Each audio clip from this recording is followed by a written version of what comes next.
দেশে বৈধ পথে রেমিটেন্স ধারা অব্যাহত রাখতে প্রবাসীদের দেয়া বিশেষ সিআইপি মর্যাদা বেশ কাজে দিচ্ছে।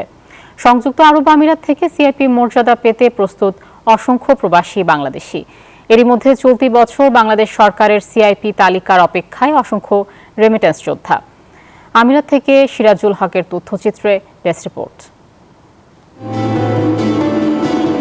প্রতি বছর সংযুক্ত আরব আমিরাত থেকে সর্বোচ্চ সংখ্যক সিআইপি নির্বাচিত হয়ে থাকে। গেল বছর 90 জনের মধ্যে আমিরাত থেকে সিআইপি মর্যাদা প্রাপ্ত ব্যক্তির সংখ্যা ছিল 60 জন। এবছর এই সংখ্যা আরো বেশি বৃদ্ধি পেতে পারে বলে ধারণা করছেন প্রবাসীরা। বান্ডেল থাকলে প্রতি সেনমানিতে টাকা বাঁচবে। বিকাশ সেনমানি বান্ডেল কিনে জিতুন প্রতি লেনদেনে। আরব আমিরাত গেল বছরগুলোতে বাংলাদেশ মিশনগুলোর পাশাপাশি রাষ্ট্রায়ত্ত ব্যাংকগুলো প্রবাসীদের বৈধ পথে রেমিটেন্স পাঠাতে উৎসাহিত করতে নানা উদ্যোগ গ্রহণ করেছিলেন। এতে প্রবাসীরা অনুপ্রাণিত হয়ে সঠিক পথে রেমিটেন্স পাঠানোর প্রতি আরো বেশি উদ্যমী হয়েছে বলে জানান সংশ্লিষ্টরা।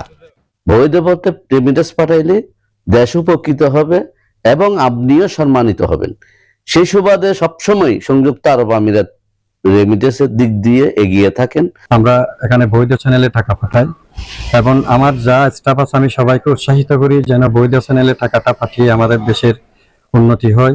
সংযুক্ত আরব আমিরাত থেকে সিআইপির জন্য প্রস্তুতি নেওয়া প্রার্থীরা জানান, সরকার অনাবাসী বাংলাদেশিদের ক্ষেত্রে সিআইপি নির্বাচনে প্রতি বছর 90 জনের কোটা সংস্করণ করে আসছে। আর এই সংখ্যা আরো বৃদ্ধি করতে পারলে আরো বেশি সংখ্যক প্রবাসী এই মর্যাদায় সম্মানিত হতে পারত। তাই সরকারের প্রতি এই সংখ্যা আরো বাড়ানোর আহ্বান প্রবাসীদের। তো রেমিটেন্সের ক্ষেত্রে অনেক কিছু সরকার উদ্যোগ নিয়েছে। আমার মনে হয় আরেকটু যদি সরকার উদ্যোগ নেয় তাহলে আমাদের জন্য আরো বেশি ভালো হবে। এবং বাংলাদেশের থেকে এখন যে ভিসাটা আমাদের বন্ধ আছে এই মিডল ইস্টে কিছু কিছু জায়গায়, এটার জন্য কিন্তু আমরা অনেক ক্ষতি হচ্ছি। কারণ আমাদের বাংলাদেশ থেকে যদি লেবার আসে তাহলে কিন্তু রেমিটেন্স বেশি আমাদের বাংলাদেশে যাবে। এছাড়া আমিরাতের বন্ধ শ্রম বাজার পুরোপুরি চালুর আহ্বান প্রবাসীদের। Desk report, news 24।